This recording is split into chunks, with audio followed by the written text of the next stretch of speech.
Good morning everyone. तो आज हम सभी एक्सरसाइज 1.1 ऑफ क्लास 8th को सॉल्व करने वाले हैं। क्वेश्चन नंबर 1 है, name the property under multiplication used in each of the following. मतलब हमारे पास यहाँ पे रैशनल नंबर के बीच मल्टीप्लिकेशन दिया हुआ है, हमें ये बताने हैं कि इनमें कौन सी प्रॉपर्टी यूज़ की गई है। तो देखते हैं क्वेश्चन नंबर 1 का 1। जब क्वेश्चन नंबर 1 को हम लोगों ने सॉल्व करना स्टार्ट किया तो क्या पाते हैं हम सभी। क्वेश्चन नंबर 1 है दिया हुआ -4/5 into 1 is equal to 1 into -4/5 is equal to -4/5। अगर हम इसे इस दिए गए रैशनल नंबर को a मान लेते हैं, a को जब हम लोगों ने 1 से मल्टीप्लाई किया या जब 1 को हम लोगों ने a से मल्टीप्लाई किया तो हमारे पास आंसर क्या है, a ही आए हैं।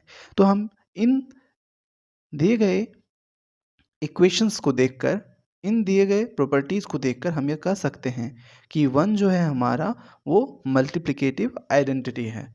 तो कहने का मतलब हम लिख सकते हैं कि multiplicative identity has been used to solve this question.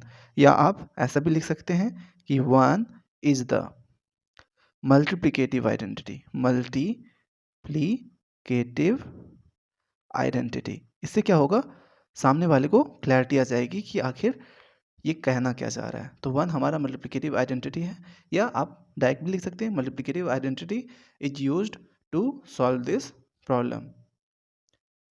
Question number 1 के पार्ट 2 में हमारा क्वेश्चन दिया हुआ है -13/17 into -2/7 is equal to -2/7 into -13/17।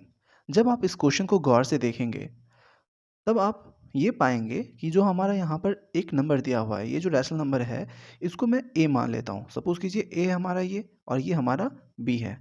जब हमने a को b से मल्टीप्लाई किया या जब हमने b को a से मल्टीप्लाई किया तो हमारे पास आंसर क्या आएंगे, आंसर तो हमारे पास सिमिलर होगा। तो हम कहने का मतलब इस प्रॉपर्टी को देखने के बाद कह सकते हैं कि ये हमारा कॉम्यूटेटिव प्रॉपर्टी है। कौन सी प्रॉपर्टी है, तो कॉम्यूटेटिव प्रॉपर्टी, कॉम्यूटेटिव प्रॉपर्टी। ठीक है, तो ये प्रॉपर्टी इस क्वेश्चन को सॉल्व करने के लिए यूज़ की गई है। तो हम कह सकते हैं कि कोई भी मल्टीप्लिकेशन है ना, multiplication is commutative for any rational number a and b, rational number a and b, जहाँ पे हम कह सकते हैं a को b से जब मल्टीप्लाई किया था या b को जब a से मल्टीप्लाई किया था तो हमारे पास आंसर हमेशा सिमिलर आया था।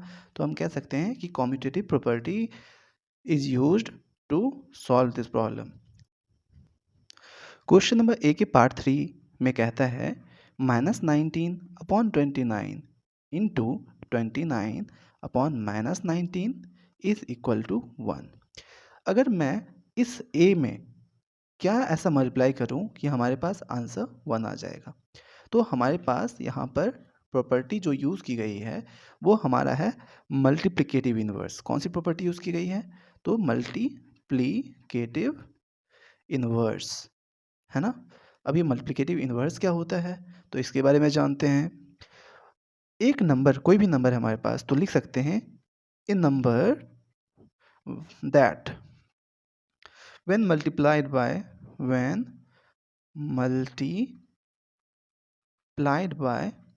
the given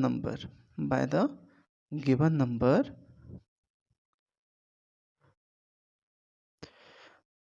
वो क्या देगा, gives 1 as the product। क्या देगा, 1 as the product।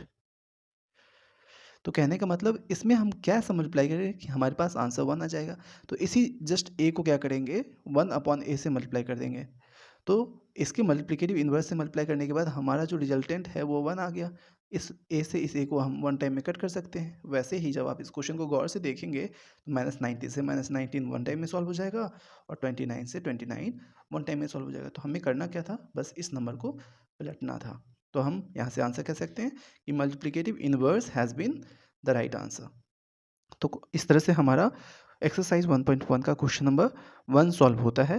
Question number 1.1 के 2 के लिए नेक्स्ट वीडियोज़ को देखें।